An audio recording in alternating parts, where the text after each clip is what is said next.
Hello everyone, how are you? Okay, great. So, are you ready for the session? Great.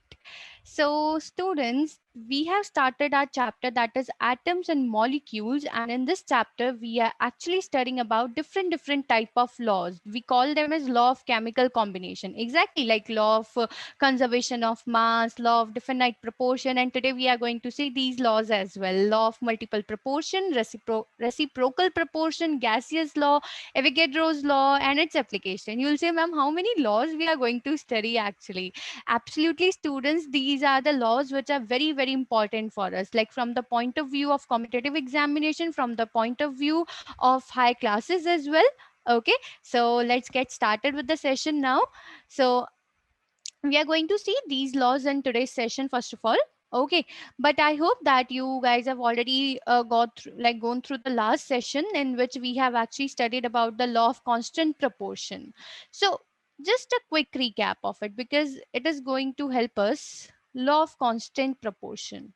So in law of constant proportion, student, what we have studied: law of constant proportion or law of definite proportion, exactly. So what we have studied in that whenever the atoms or elements combine together and form a compound, so how they are actually combining? They are combining in a fixed ratio. What we call it is that they are combining chemically and they are combining in a fixed proportion by mass actually. For example, H2O here. So how it is getting formed? It is getting formed with the help of two hydrogen atoms and one oxygen atom. Exactly. Oh, absolutely, absolutely. It is not 10. It's one oxygen. Okay, I'll be using some different color for it. One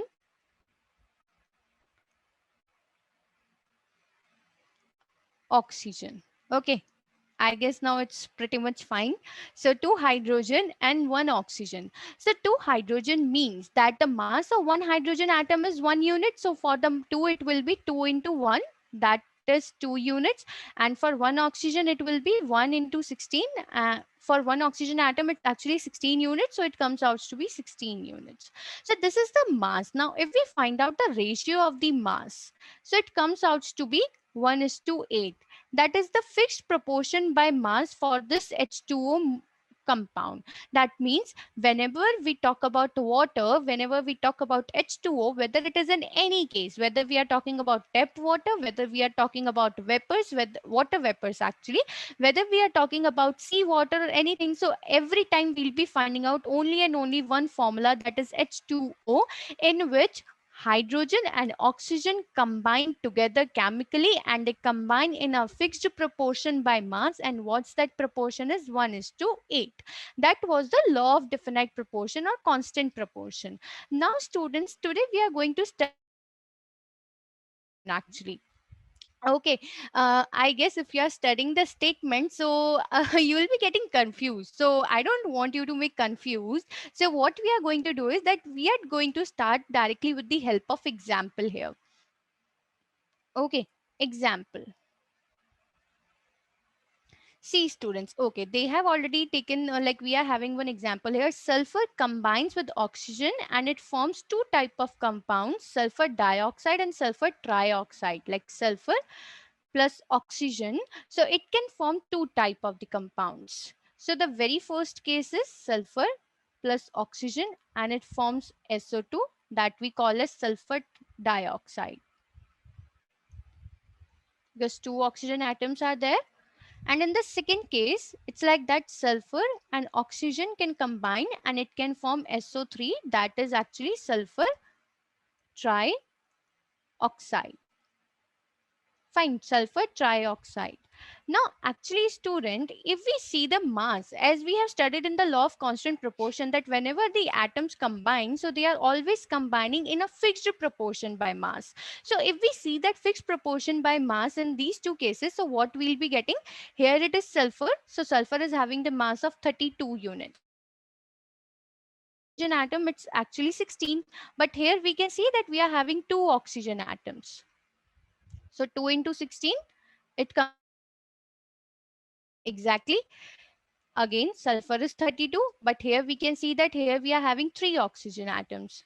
3 into 16, it that means in the case of SO2, it is combining 32 is to 32. And if we see here, it is 32 is to 48. Fine. Now, if we see the statement of this law, so what this law says that when two elements combine with each other to form more than one compound, like when they are combining together and forming more than one compound, like here sulfur is combining with oxygen and it is forming two compounds, SO2 and SO3. So in that case, what we can see here, that the weight of one element that combine that the weight of the one element that will be combining with the fixed weight of the other are in the ratio of small whole numbers. So what we can see here, that actually sulfur is fixed, but oxygen is not fixed. It is variable here. The mass of oxygen is variable in these two cases. Exactly, student. So what this law says, that whenever this type of situation we'll be getting, and the atom and the element is combining with the fixed weight of the other element, so the we are having the small whole number from there. Exactly. That means if I find out the ratio of this 48, so it comes out to be absolutely, student, that the element which is combining with the oxygen will be getting a small whole number from there, or a kind of a ratio of small whole numbers. So here what we have find out, that whenever the sulfur and oxygen combine, so they'll be forming two type of compounds. And in one case, what we can see, that the mass of sulfur is fixed and sulfur is combining with the variable mass of oxygen. In one case it's 32 units, in second case it's 48 units. And if we find out the ratio of that variable mass, we'll be getting the ratio of small whole number. And this is our law of chemistry. Okay, great. Now moving towards, like we can have one more example here. Okay, like if I take the example of carbon combines with oxygen, so it can have form carbon monoxide. Carbon combines with oxygen, or it can also form carbon dioxide. Exactly, students. So we have seen again that carbon is actually fixed, but oxygen is not fixed. It is varying here by mass. So if I see oxygen here, one atom of oxygen, so 1 into 16, that is 16 units. And here it is absolutely two atoms of oxygen, so it is 32 units. And for carbons, is for we can see that it is having the mass of 12 units only. So again, mass of carbon is fixed here, and absolutely the mass of oxygen is also fixed. But what we can see here, that the carbon is fixed, but when carbon is combining with the oxygen, we are having two type of compounds, carbon monoxide and carbon dioxide, in which the mass of oxygen is actually not fixed. They, like, there is some kind of variation. And now if we find out the ratio of these two, that is 16 by 32, so we'll be getting 1 is to 2. Absolutely, the ratio of small whole number. So this is again what it is, like what it is doing actually here, that it is satisfying the law of multiple proportion. That absolutely what the condition is, that atom, the particular element, can combine with the other element in a multiple proportion, like carbon can combine with oxygen and form carbon monoxide, and it can also combine with oxygen to form carbon dioxide. So we are getting multiple proportion from here. Okay, now this will be your practice. Okay, like here we are having one H2O and one is H2O2. Okay, so H2O is actually water and H2O2 is hydrogen peroxide. I guess you can find out some difference here, that absolutely hydrogen is fixed but oxygen is variable. So on that basis you can actually calculate their ratio by mass, and then you will be having this idea that whether it is going to satisfy the law of multiple proportion or not. Okay, now we are moving towards, and we'll be having one very important example here. Okay, combine with oxygen and it forms different type of compounds, different type of compounds, like what we can get from here. Like it can form N2O, it can form NO, it can form N2O3, it can form NO2, N2O5 as well. Exactly. So now if we want to see that law here, that law of multiple proportion. So what we are actually observing from here, that this is having two of nitrogen atoms, so definitely mass will be 28. So I'll write down here for one nitrogen, it's absolutely 14 units, and for one oxygen atom, it is actually 16 units. And here it is 16, 14 units for this NO, and 16 for this oxygen. N2 again, it's 28, and oxygen is 48. Nitrogen is a here 14 and here it is 32 by mass. N2O5 again, if I see, it's 28, and O5, that means it comes out to be 80. Exactly, students. Now, if I want to apply this law of multiple proportion, so what I need to do is that I want to make one of the particular element as a fixed mass. Exactly. So what I can see, that I can make nitrogen fixed here. Mass of nitrogen can be fixed here. How? Like if I multiply here with the factor of 2, so it comes out to be 28 and it will be 32. Again, if I multiply it with the factor of 2, so it comes out to be 28 and it will be 64. Now my nitrogen will be fixed here. Nitrogen is fixed, and what ratio I'm getting from here? It is 16 is to 32 is to 48 is to 64 is to 80. And what I'll be getting from here? It is 1, 2, 3, 4, and 5. This is the smallest ratio for NO. Exactly. Now you can see that they are absolutely combined together in different proportion, in multiple proportion.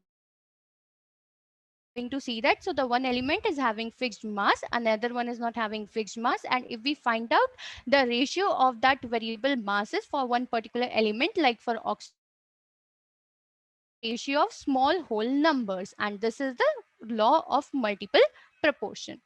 Okay. I guess now it is clear to you what is actually law of multiple proportion. Okay. Now moving toward this law of reciprocal proportion. Reciprocal proportion. Okay, now starting with the statement. Okay, starting with the statement, and let's see that how many of you understand with the help of statement. If two different elements combine separately with the fixed mass of the third element, the ratio of the masses in which they do so are multiple of the ratio of the masses in which they combine with each other. Oh my god. Exactly. Oh my god. Okay, now we'll be studying it with the help of example. Then you will be having clear idea actually what is law of reciprocal proportion, and then this statement is also going to be clear to us. Okay, now starting with this example. Actually, student, in this law of reciprocal proportion, what we can see that absolutely carbon is fixed here. Carbon combines with hydrogen. Okay, I can take it as A. Okay, and it is B, and it is absolutely C. When carbon combines with hydrogen, so it's from CH4, that is methane. And when carbon combines with oxygen, so it forms CO2. CO2. Carbon is actually fixed here. So if I see carbon is 12 and hydrogen is 3. And here again carbon is 12 and oxygen is 32. Absolutely. For one oxygen, it's one oxygen, it's 16 units. Okay, so what I can see from here, that when carbon combines with hydrogen and when carbon combines with oxygen, so it forms two different compounds here. One is CH4 and one is CO2. But according to this law of reciprocal proportion, if these two elements which are combining with the fixed which we have taken as a fixed mass, if they're combining with it, now if we combine those two elements together like hydrogen and oxygen together, so we'll be having different compound and they are having their different proportion from there. Absolutely, students, that what we have seen in the case of hydrogen, that it is 2 is to 16, that is 1 is to 8. 1 is to 8. Okay, so getting a clarity from here. Hmm. So carbon is actually fixed. Now when carbon combines with hydrogen, so it's from CH4 and it's 12 is to 4. Exactly like the ratio of their masses. Again, carbon combines with oxygen and it's fixed. So it's formed CO2, that is 12 is to 32. Okay, so what we have seen that carbon is fixed, but actually hydrogen, if I combine these two together, the variable one, like H plus O, so I'll be getting here H2O. H2O, and it is absolutely 2 is to 16. And if I reduce it, it comes out to be 1 is to 8. And if I find out the ratio from here as well, so 4 is to 32. So the ratio comes out to be 1 is to 8 again. Exactly, student. And now again, if I find out the ratio of this one to this, so what I'll be getting? 1 by 8 divided 1 by 8. So it comes out to be 1 is to 1. That means, student, now if we study the statement here, so I hope that we'll be getting clarity. If two different elements combine separately with the fixed mass of a third element, in this case hydrogen and oxygen are the two different elements which is combining with the third element with the fixed mass, which is actually carbon here, the ratio of the masses in which they do so are either the same or a simple multiple of the ratio of the masses in which they combine with each other.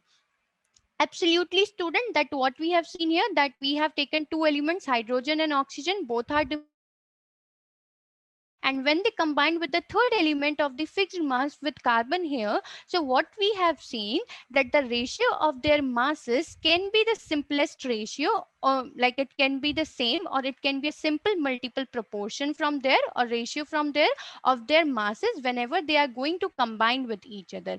Like in this case, if what I have find out from here that hydrogen is combining with the oxygen, so I got this ratio 1 is to 2. They both combine together, so they are getting the ratio 1 is to 8 from here. And when I find out the ratio from these two cases, so what I find out that I am getting a ratio of small whole numbers from there, and this is actually called as the law of reciprocal proportion. Law of reciprocal proportion, because in this what we have done that okay, the first of all two different elements combining with the carbon, but now what they have done that now they are combining together only. And that's how whenever we have find out the ratio in these two cases, so we found the ratio of this. Okay, so this is the law of reciprocal proportion. Now in this case, students, we can have the example, like what example we can take here, like one more example if we need to understand. mm, what should we take? Okay, so this is the carbon and carbon dioxide. Now if I want to,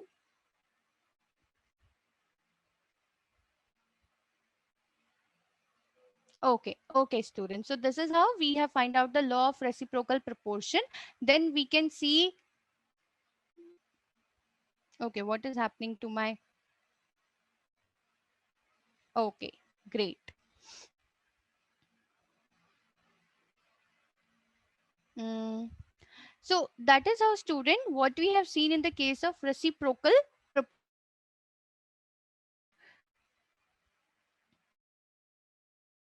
we can have some other examples related to the reciprocal proportion as well, that whenever we can take two elements combined with the third element which is actually in a fixed ratio here, fixed ratio, like if I see sulfur and oxygen, they are actually combining with hydrogen. Okay, so absolutely, student, in this case hydrogen combines with oxygen, and when H combined with sulfur, so it will form H2S. Okay, it will form H2S from there. Exactly. So H plus O, it gives water molecule H plus sulfur, it gives H2, that is called as the hydrogen sulfide. So what I have seen here, that the mass of sulfur is actually 32 units, mass of oxygen is 16 unit, but the mass of hydrogen is actually what, 1 unit. So what we have seen, that the mass of the third element we have fixed it, that is for hydrogen it is 1 unit, but for the other two it is variable. So from here what I have seen, that it is 2 is to 16, and here it is 2 is to 32. Now what we have studied in the case of law of reciprocal proportion, that when these two atoms, that the two elements of the variable masses, if they combine together, so they again form a compound, that is SO2. So it is actually what, 32 is to 32. Absolutely students, 32 is to 32. So I'll be getting what ratio from here, that is 1 is to 1. And if I find out the ratio from here, so oxygen, and it comes out to be 32 by 16, 2 is to 1. Okay, so I'm getting when sulfur combines with hydrogen forming H2S, and oxygen combining with hydrogen and forming H2O. So it is 2 is to 32 and 2 is to 16. That 2 is fixed here for hydrogen, but 32 and 16, it's a variable for sulfur and the oxygen. Exactly, that they are not similar to each other. So I have got this ratio from there, but when this sulfur and oxygen combines, so they form SO2, and from there I got this ratio. And if I find out it in the simplest one, so it is 1 by 1, 2 is to 1, 2, a simplest ratio again. Exactly. So this is how we have seen that absolutely this is also satisfying the law of reciprocal proportion, that initially sulfur oxygen combined with hydrogen, we got one ratio from there between sulfur and oxygen by masses, according to their masses. But when they combine together sulfur and oxygen, so again we got some ratio from there, and when we calculated, so we got again a simplest ratio from there. Okay, so this is our law of reciprocal proportion. Law of multiple proportion, law of reciprocal proportion. What's the basic difference between these two? In law of multiple proportion, that carbon combining with oxygen, carbon combining with the oxygen, two elements are involved here. There is no such case of the third element. That here carbon can combine with oxygen, carbon can combine with oxygen, forming two different type of compounds. And then we have seen that the variable masses of the oxygen, whenever we are calculating the ratio of it, so we are getting it as the simplest ratio. And in the reciprocal, we have included three elements here, that one is fixed and two is actually different. Okay, so this is law of reciprocal proportion. Now moving towards, and then we can talk about law of gaseous volume. That this law states that the ratio between the volume of gaseous reactants and the products can be expressed in the simple whole numbers. That we can actually express it in the simple whole numbers. And this law is only and only applicable for the gases. Whenever gases take part in a chemical reaction, either as reactant or a product, they do in a simple proportion by volume, that they are going to combine in volume only. Okay, and provided the volume of gases, they are going to be measured at the same temperature and pressure, or we can say at STP, standard temperature and pressure. For example,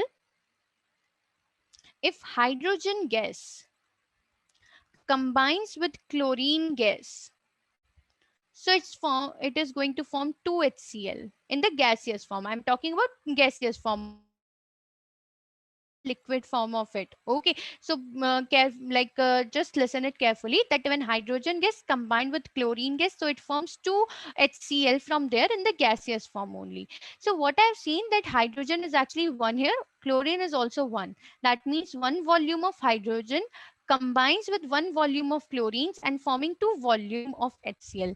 Means that if I say that at the same temperature and pressure, if I have taken 20 ml of hydrogen and it combines with 20 ml of Cl, so how much of volume it is going to be formed in the case of HCl? So one volume is forming two volume of HCl. So 20 ml is going to form how much of the volume of HCl? Definitely 40 ml. So this is what actually law of gaseous volume, that whenever the gases take part in the reactant or the product side, so they are going to combine in a simple proportion by volume. That if one volume of hydrogen gas forming the two molecules of HCl gases, so that means 20 ml. If it is, we are taking 40 ml as well. For example, now if I take 40 ml of hydrogen and 40 ml of chlorine, so it is going to form 80 ml of it, because one volume is 40. So two volume will be forming how much? 2 into 40, that is 80 ml. So this is law of gaseous volume, that they are going to form, like they are going to combine in the form of volume only, and then we can express them in a simple whole numbers as well. Like if we calculate the ratio, so definitely students will be getting simple whole ratio from there. Exactly. So this is what actually law of gaseous volume. Okay, I guess I need to. Okay, just a second, students. We can insert one slide here. Then we can have one question for practice only. Okay, so what is the question actually? Wait, I'll be writing question. So question is, when 100 ml of methane, that is CH4, burns, it produces carbon dioxide and water. Okay, carbon dioxide and water. What you need to calculate here is find of oxygen required and and carbon dioxide produced in the reaction. So this is actually question we are having, that when we have taken 100 ml of methane gas and when we burn it, so it produces carbon dioxide and water molecule from there. Okay, so actually student, what is going on here? I hope we have studied about combustion reaction, in which carbon compounds gets burned in the presence of oxygen and it produces carbon dioxide, water, along with heat and light energy. Exactly. So it's like that when CH4 burns in the presence of oxygen, so it produces CO2 plus H2O. Absolutely, students. So what they are saying according to this question, that we have taken 100 ml of methane gas.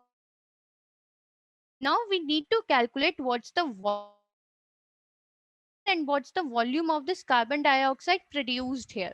So what will be the answer?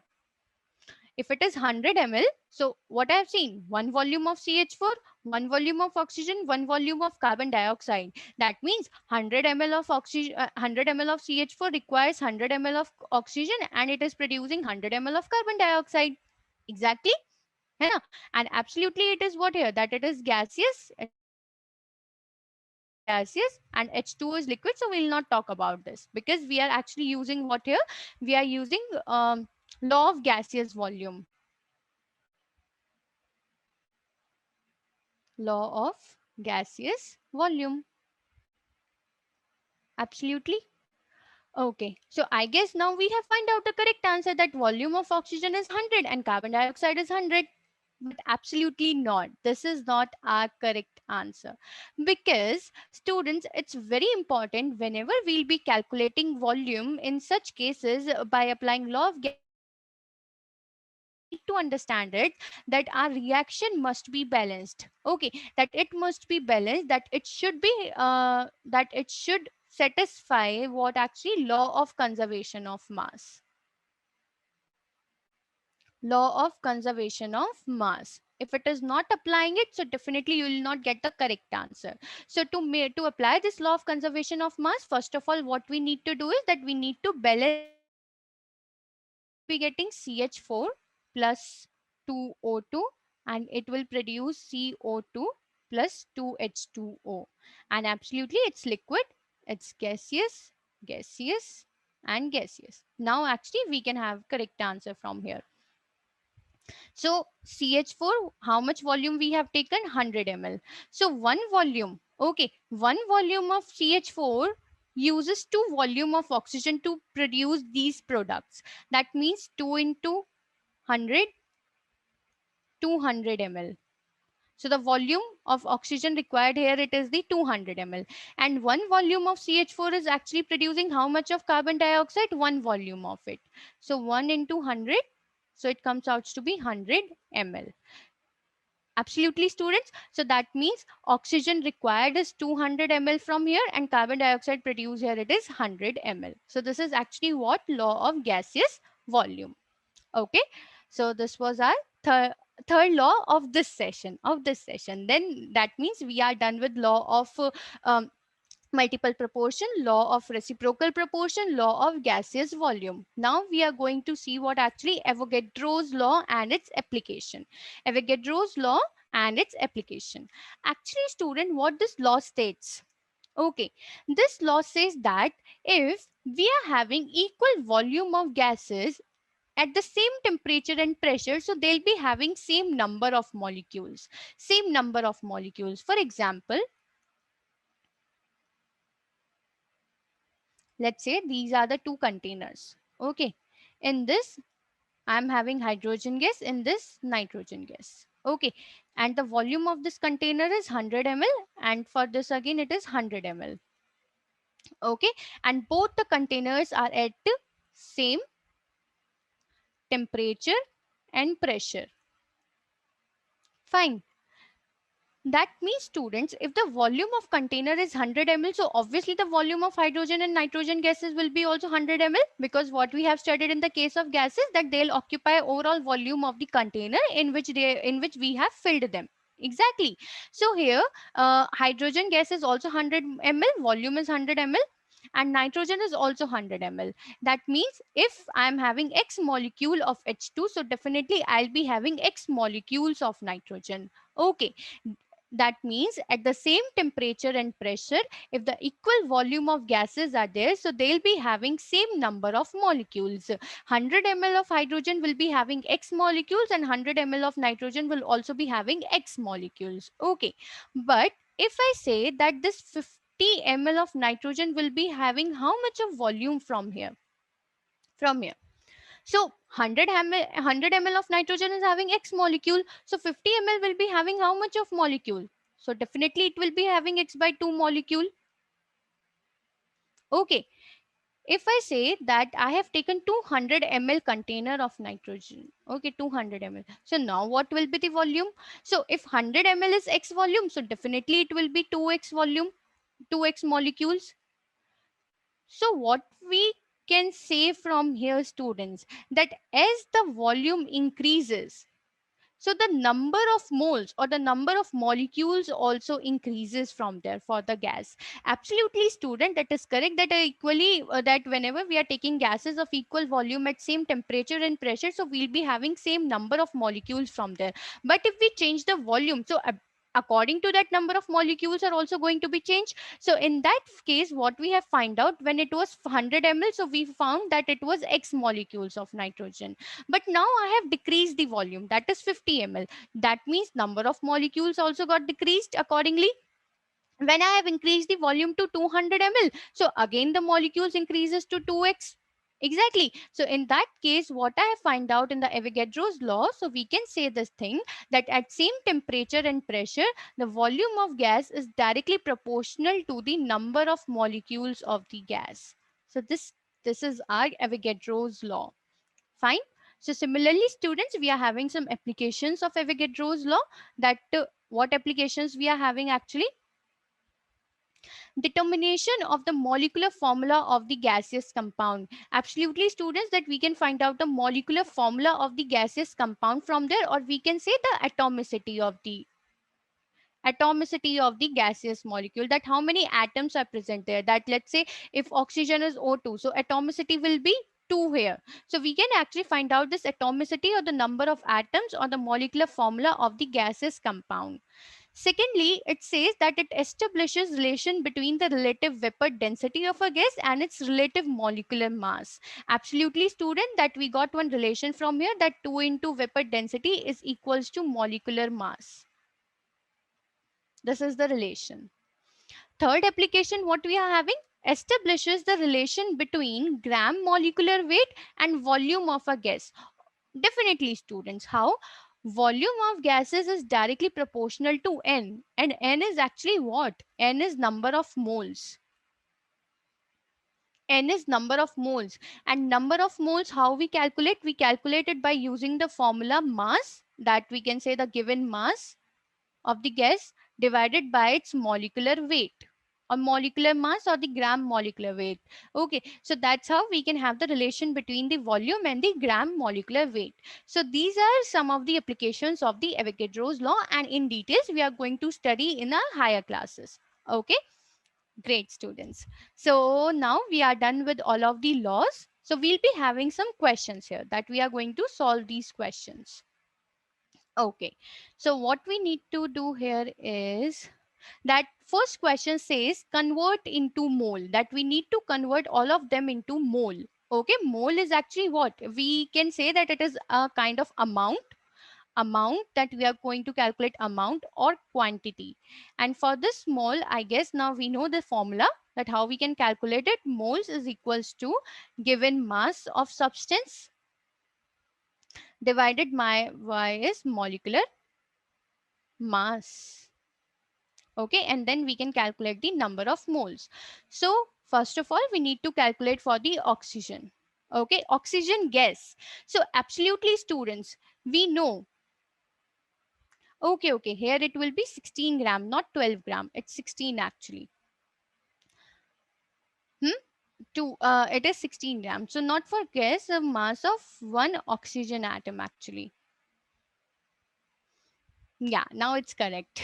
Okay, so yes, students, if we talk about oxygen gas, so obviously if we are talking about oxygen gas, so it will be having its molecular formula as O2. For one oxygen, we are having it at 16 gram. So the molar mass of it will be how much? 2 into 16, that is 32 gram. This will be its molecular mass, or we can say its molecular weight. And the given mass, how much mass? Okay. Now I got it. I made some mistake here. I thought they have written it. I didn't notice this thing. I'm so sorry. Okay, I'll erase it. Oh, okay. I didn't notice this thing. I thought ki by chance I have written it incorrect. So absolutely, student, they have given this mass as 12 gram. So we can see that this is the given mass. This is the given mass, and this is the molar mass which we have calculated. And number of moles is equals to mass given divided by the molar mass, that is 12 by 32. And the number of moles of oxygen gas is 0.375. Now we need to calculate for this water. So given mass is actually, again, it's 20 gram. Now for the water molecule, if we calculate its molar mass, so it will be 2 into 1 for hydrogen plus 16. So from here, what we can find out, it's 2 plus 16, that is 18 gram. And now if we calculate moles, that is N, so it will be 20 by 18. Absolutely, 20 by 18, and it comes out to be 1.11. 22 gram of carbon dioxide. This is again the given mass. Carbon dioxide, carbon dioxide. So molar mass will be 12 for carbon plus 2 into 16 for oxygen, and it comes out to be 32. 12 plus 32, 44 gram. And then we can have number of moles, that is given mass 22 by 44. It will be 1 by 2. That means 0.5 moles. And that's how we can calculate the number of moles from here. Okay, you can see that it is 0.5. Great. Yeah, moving towards the next question. Acha. So now what this question says, calculate the volume of oxygen required for the complete combustion of 0.25 decimeter cube of methane. Array, we have already done it. Exactly. Actually, student, law of gaseous volume, I forgot to tell you that it is also sometimes named as Gale-Lussac's law. Okay, so you can see that reaction is already balanced.